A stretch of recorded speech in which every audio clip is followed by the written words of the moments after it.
नमस्कार, आप देख रहे हैं सी न्यूज भारत में गौरी वर्मा। वक्त है न्यूज बुलेटिन का। बुलेटिन में बात करेंगे बलिया की, जहां डॉक्टर और उसके पुत्र ने क्षेत्र पंचायत सदस्य पर किया जानलेवा हमला।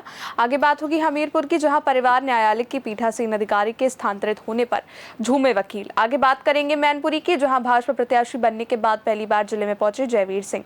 इन तमाम खबरों पर एक बार विस्तार से कर लेते हैं चर्चा। खबर बलिया जनपद के गढ़वाड़ थाना क्षेत्र के गांव बलेसरा की है, जहां क्षेत्र पंचायत सदस्य अनिल कुमार राम पुत्र स्वर्गीय भृगुनाथ राम निवासी बलेसरा ने अपने ही गांव के डॉक्टर और उनके पुत्र द्वारा जानलेवा हमला करने और जाति सूचक शब्द का प्रयोग करने का आरोप लगाया है। पीड़ित अनिल राम ने आरोप लगाते हुए बताया कि बीती रात भाभी बिंदु देवी अपने ही गांव के डॉक्टर हर्षनाथ गुप्ता पुत्र स्वर्गीय रामवृक्ष गुप्ता के यहाँ दवा लेने गई थी। मैं शहर से लौटा और डॉक्टर के घर पहुंचा और अपनी भाभी से कहा कि जब यहाँ की दवा से रोग ठीक नहीं हो रहा है तो आप दूसरी जगह से दवा ले लीजिए। इसी बात पर डॉक्टर नाराज हो गए तो उसके पुत्र जयदीप गुप्ता जाति सूचक शब्द का इस्तेमाल करते हुए भद्दी भद्दी गालियां देने लगे। जब हमने इसका विरोध किया तो उन दोनों ने लोहे के रॉड से हमारे सिर पर हमला कर दिया, जिससे मैं गंभीर रूप से घायल हो गया। मैं पीड़ित ने थाने में तहरीर देकर उचित कार्रवाई की गुहार लगाई है और कहा कि अगर यहां से न्याय नहीं मिला तो मैं एसपी दरबार पहुंचूंगा। आइए सुनते हैं इस संबंध में थाना पहुंचे पीड़ित अनिल कुमार राम का क्या कुछ कहना है। नाम अनिल कुमार भारती है। मैं बलेसरा ग्राम सभा से क्षेत्र पंचायत सदस्य हूँ और मेरा थाना गढ़वाड़ पड़ेगा, जिला बलिया।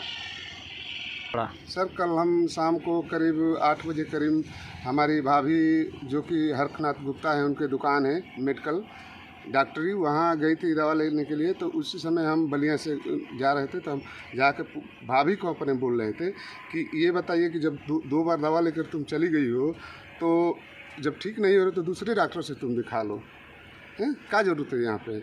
इसी बात को लेकर हमको भद्दी भद्दी गालियाँ देने लगे और राड उठाकर वहीं पे राड था वो चला दिए। हर्षनाथ गुप्ता और उनका लड़का है जयदीप गुप्ता। 100 नंबर को हम फ़ोन किए थे, 100 नंबर उठाकर उनको हर्षनाथ गुप्ता को लेकर आई थी और हमको भी यानी थाने के लोग लेकर आए, बोले कि ट्रीटमेंट करा लो, सुबह जो भी होगा सुबह आए। तो उसके बाद आने के बाद यहाँ सुबह से है अब हो रहा है। उसके बाद बड़े साहब हमको बुलाए, उसके बाद कहने लगे कि नहीं ठीक है, तुम्हारा मुकदमा लिखेंगे लेकिन तुम जिंदगी भर पछताओगे। बलिया से सी न्यूज संवाददाता जेपी तिवारी की रिपोर्ट। खबर हमीरपुर से है, जहां परिवार न्यायालय की पीठासीन अधिकारी आराधना रानी का स्थानांतरण आदेश जारी होते ही वकीलों में हर्ष की लहर दौड़ गई। वकीलों ने कचहरी में एक दूसरे का मुंह मीठा कराते हुए जोशीले नारे लगाए। बता दें कि पीठासीन अधिकारी की कार्यशैली से नाराज वकीलों ने 33 दिन तक हड़ताल की थी। बीते माह वकीलों के प्रतिनिधि मंडल ने हाईकोर्ट के प्रशासनिक न्यायाधीश से मिले आश्वासन के बाद हड़ताल समाप्त की थी। डिस्ट्रिक्ट बार संघ के अध्यक्ष Phool Singh Kushwaha, progressive and practicing बार संघ के अध्यक्ष राजेंद्र वीर सिंह की अगुवाई में 20 फरवरी से वकीलों के कार्य बहिष्कार हड़ताल शुरू हुई थी, जो कि 4 मार्च को क्रमिक अनशन में तब्दील हो गई।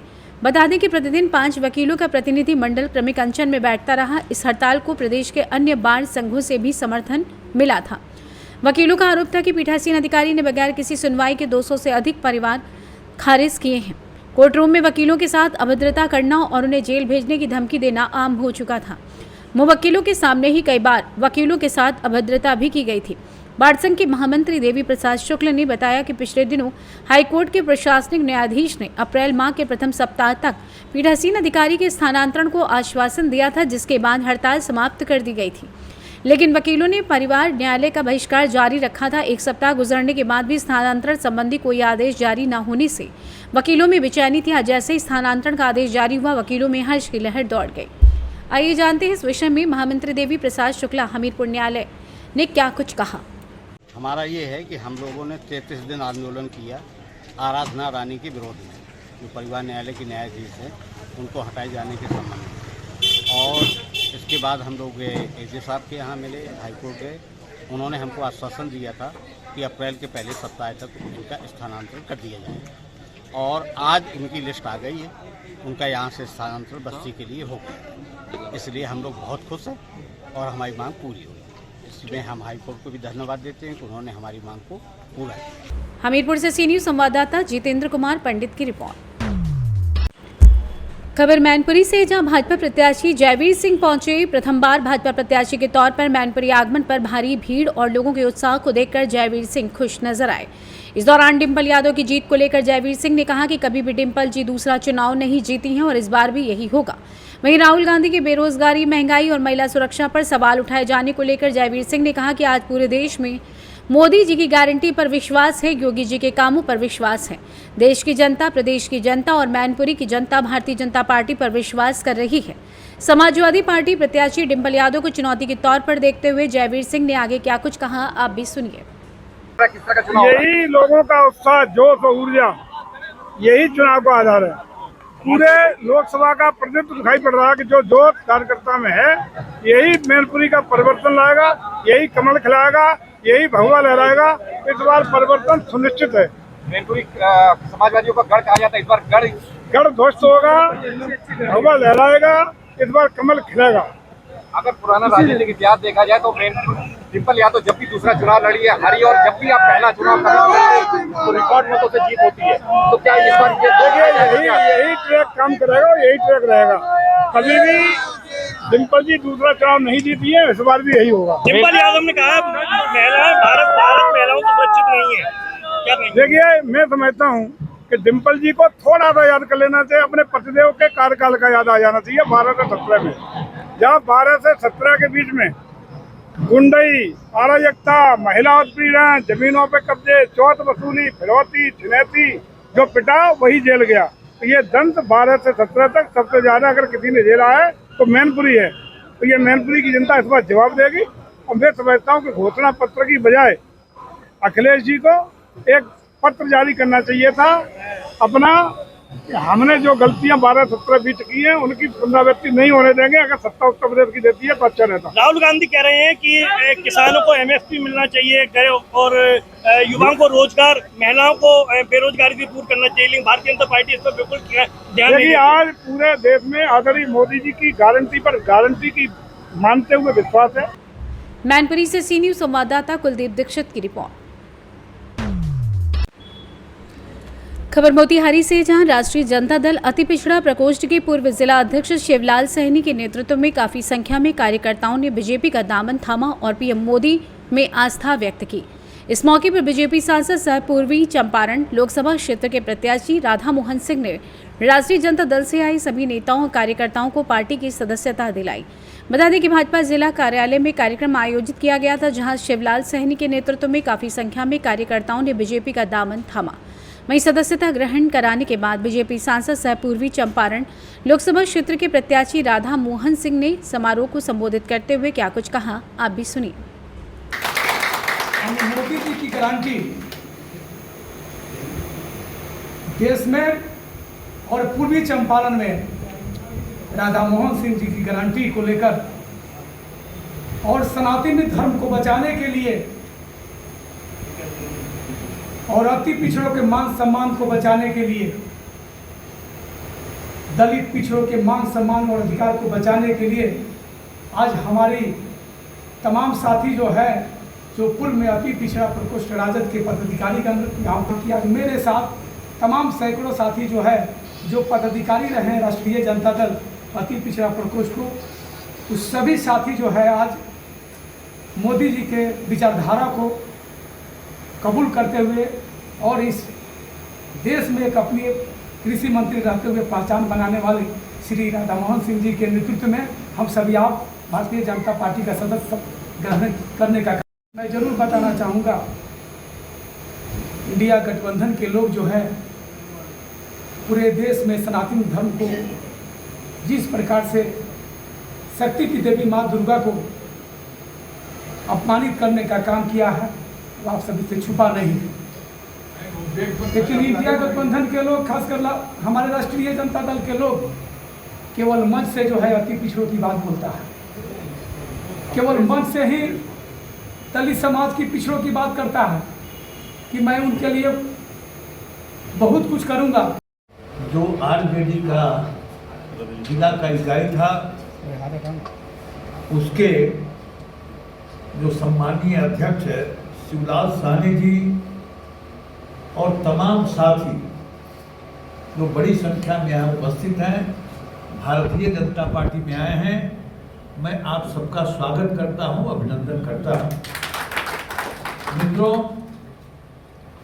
ये देश का जो पिछड़ा वर्ग है, हम जाति बिरादरी मजहब में विश्वास नहीं करते, लेकिन ये बात सही है कि जो गरीबी है वो जो पिछड़े समाज के लोग हैं उनमें ज़्यादा है। हर जात में गरीब लोग हैं, लेकिन जो पिछड़े हैं उस समाज में बहुत बड़ी आबादी है जो गरीब है। और आज़ादी के बाद मोदी सरकार आने के पहले तक बहुत सारी ऐसी सुविधाएं थी जो खास लोगों के पास था, आम लोगों के पास नहीं पहुंचा था। जैसे किसी भी गांव में देखते कि संपन्न 2, 4, 5 परिवार है या शहर में, तो उनके घर में शौचालय था। लेकिन जो देश का आम आदमी था। मोतिहारी से सी न्यूज संवाददाता सचिन कुमार अंशु की रिपोर्ट। खबर प्रतापगढ़ से, जहां अंतु थाना क्षेत्र के गांव बझान मोहल्ला सूबेदार कपुरवा में राजस्व संहिता 24 के अंतर्गत भूमि की पैमाइश कानूनगो आरआई कुलदीप सिंह, लेखपाल अमित सरोज पुलिस बल के साथ 3 दिसंबर 2023 को सीमांकन पत्थर नसम पत्थर गाड़ कर किया गया और मेड़ बांधी गई थी, मेड़ तोड़ दी गई। वहीं आए दिन गाली गलौज करते हैं, मारने की धमकी देते हैं। ललिता, दामिनी, कलावती, शिवानी, सोनाली आदि छेड़छाड़ के आरोप में फंसाने की धमकी देती हैं। दिनांक 11 अप्रैल 2024 को पत्थर का खंभा भी तोड़ दिया। वहीं तोड़ने वाले शिव कुमार पुत्र ओंकार नाथ देव, वहीं बता दें कि पीड़ित परेशान है। प्रतापगढ़ से सी न्यूज संवाददाता अशोक पटवा की रिपोर्ट। सहारनपुर में आज लोकसभा ओबीसी मोर्चा सम्मेलन का आयोजन किया गया। सम्मेलन में पहुंचे ओबीसी मोर्चा के प्रदेश अध्यक्ष व स्वतंत्र प्रभार राज्य मंत्री नरेंद्र कश्यप का भव्य स्वागत किया गया। ओबीसी मोर्चा के प्रदेश अध्यक्ष व स्वतंत्र प्रभार राज्य मंत्री नरेंद्र कश्यप ने देश के प्रधानमंत्री नरेंद्र मोदी व सीएम योगी आदित्यनाथ के कार्यों की जमकर प्रशंसा की। उन्होंने कहा कि पीएम नरेंद्र मोदी के नेतृत्व में भाजपा पूरे देश में भारी मतों से जीत दर्ज करके फिर से केंद्र में अपनी सरकार बनाएगी। स्वतंत्र प्रभार राज्य मंत्री नरेंद्र कश्यप ने सहारनपुर लोकसभा क्षेत्र से भाजपा के लोकसभा प्रत्याशी राघव लखनपाल शर्मा को जिताने की अपील भी की। लोकसभा ओबीसी मोर्चा सम्मेलन में भाजपा नेता विजेंद्र कश्यप, सुनील पवार, विनीत करनवाल, भारत करनवाल, राकेश आर्य, रुपेंद्र सैनी, अल्पना तलवार, दीक्षा कश्यप समेत भाजपा के कई पदाधिकारी व कार्यकर्ता मौजूद रहे। आइए जानते हैं इस विषय में ओबीसी मोर्चा के प्रदेश अध्यक्ष व स्वतंत्र प्रभार राज्य मंत्री नरेंद्र कश्यप ने आगे क्या कुछ बताया। ओबीसी मोर्चा की मीटिंग की क्या कहना चाहेंगे चुनाव के बारे में, पूरी मीटिंग के बारे में? ओबीसी मोर्चे के सम्मेलन में आज हजारों ओबीसी समाज के लोगों ने संगठित होकर फैसला लिया है कि 19 तारीख को सहारनपुर के सभी ओबीसी समाज के मतदाता यूनाइट होकर तीसरी बार प्रधानमंत्री के रूप में नरेंद्र मोदी जी को बैठाने के लिए अपना एक एक वोट भारतीय जनता पार्टी के यशस्वी प्रत्याशी राघव लखनपाल जी के चुनाव चिन्ह कमल के फूल के सामने का बटन दबाकर लखनपाल को जिताएंगे और तीसरी बार प्रधानमंत्री के रूप में नरेंद्र मोदी जी को बिठाएंगे। चूँकि ओबीसी समाज को 10 वर्षों में प्रधानमंत्री जी ने संवैधानिक दर्जा देने का काम किया, नीट की परीक्षा में रिजर्वेशन दिया, सैनिक विद्यालय हो या और विद्यालय रिजर्वेशन देकर पिछले समाज के लोगों को आगे लाने का काम किया। इसलिए ओबीसी समाज के लोग संकल्पित होकर तीसरी बार भी प्रधानमंत्री के रूप में मोदी इनको क्या आगे दिशा निर्देश? सभी कार्यकर्ताओं को हमने आह्वान किया है कि अपने अपने बूथों पर, अपने अपने क्षेत्रों में जाके ओबीसी समाज के मतदाताओं से संपर्क करें, संवाद करें, बैठक करें। हर व्यक्ति को डबल इंजन की सरकार की उपलब्धियां बताकर समर्थन मांगते हुए सहारनपुर की लोकसभा की सीट को लाखों मतों के अंतर से जिताने का काम करें। सहारनपुर से सी न्यूज संवाददाता सुरेंद्र सिंह की रिपोर्ट। फिलहाल के लिए बुलेटिन में बस इतना ही। देश और दुनिया की बड़ी खबरों के लिए देखते रहिए आप सी न्यूज भारत।